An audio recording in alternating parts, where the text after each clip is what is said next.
Hey everybody, Adam Man here.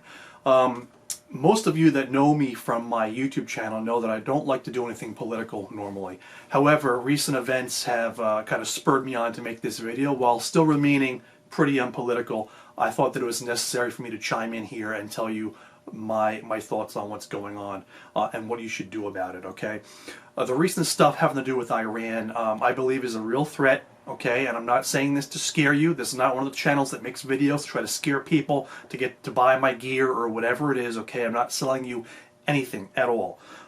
My only reason for doing this is for you. I want you to be prepared because I like to take care of people. I want everyone to be able to take care of themselves, and it is your job to take care of your family. You are responsible for your family, not the government, not anybody else, you, okay?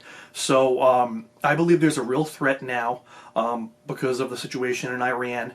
I believe that there's a threat possibly to our critical infrastructure. There's a threat to our cybersecurity. There could be other things too. Part of the terrorist game is to catch us off guard so we don't really know when or where an attack is coming from, okay? So we need to keep that in mind. That being said, also, being the winter right now, my spider senses always tingle in the winter anyway. Usually by the fall, by Christmas time, excuse me, being prepared is really on my radar because of the cold weather in the winter. We don't have a garden right now as fallback for food. We've got to worry about storing food. We have got to rely on our food storage if we need it, okay? We can't just get things out of the garden. Foraging is harder now. Hunting seasons are mostly over for this part of the United States. I live in Massachusetts, and also the big thing is heating your house, okay? So I'm here to tell you, you need to have things prepared to take care of your home, take care of your family, especially in the winter, but also especially now because of what's going on around the world, okay? And threats that are very real threats to our homeland.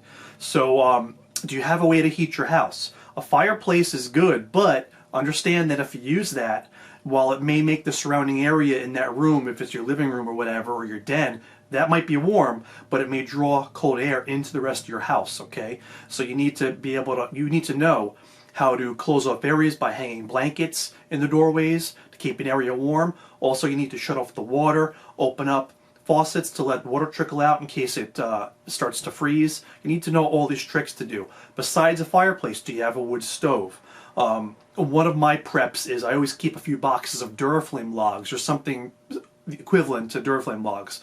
That way, in an emergency, we can just throw those right in the wood stove, which is right behind me here. Throw them in the fireplace, which is right over there. We have that too, to start heating up the house. And that way we don't have to worry about tending the fire. The logs burn 4 hours at a pop, and that is going to be like our first several days of heating the house. After that, we switch over to wood. Aside from that, propane is a great way to heat your home for an emergency. They sell small propane heaters, which are okay for indoors. The main brand now is like Mr. Buddy and Mr. Buddy Junior, I believe it's called, and they take either the 1 pound canisters, or if you buy a special hose, you can hook it up to a 20-pound canister, okay? And my trick for making that safe indoors is I zip tie it to the bottom of a metal dog kennel. That way nothing can go up against it. It can't flip over, so it's a lot safer that way. As far as it burning indoors, that's okay because it's got either a blue flame or no flame. It's catalytic. So in general, propane, if there's no flame or a blue flame, you're okay for indoors, and no worry about carbon monoxide. You still should have a battery-powered carbon monoxide detector though, okay? So you've got to heat your home. Do you have water stored? Do you have a way to filter that water or purify that water? Do you have emergency food stored?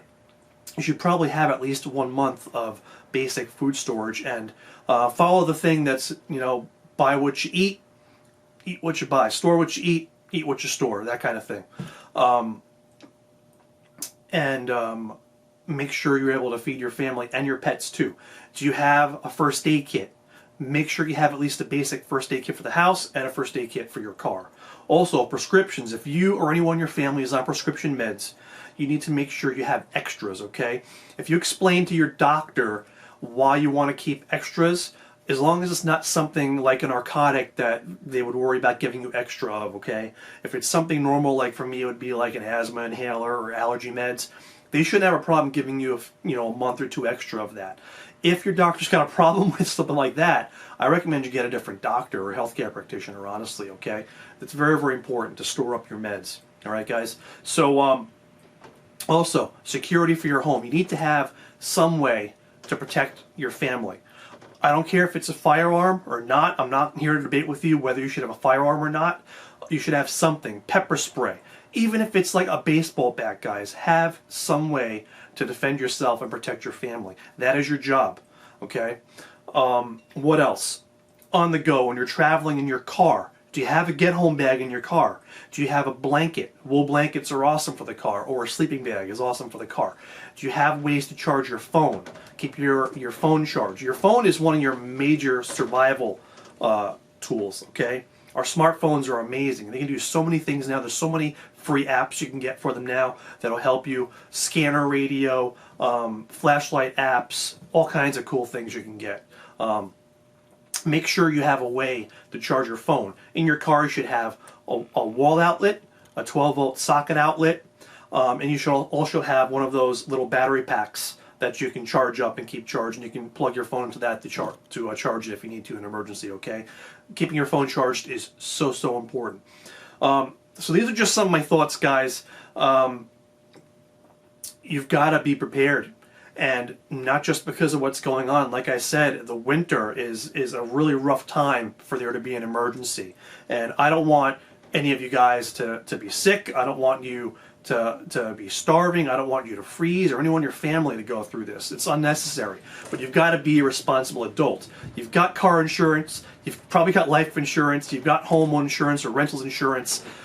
Being prepared with physical things is your ultimate insurance policy. Please take this to heart. Please do it. Remember, it's your responsibility, not anyone else's. Thanks for watching. Please subscribe if you haven't yet to Animal Man Survivor, and check out my Patreon. It's patreon.com/AnimalManSurvivor. $1 a month, and you get exclusive content. All my videos from YouTube go up there at least a day early and ad-free. So please check that out. Thank you very much for watching. If you have any comments, things to add to this, I'm sure there's tons of things to add to this, guys. I'm trying to make this quick. Please write it below in the description, and I'd like to see what you guys all think and if you have anything to add. Thanks for watching. Be safe.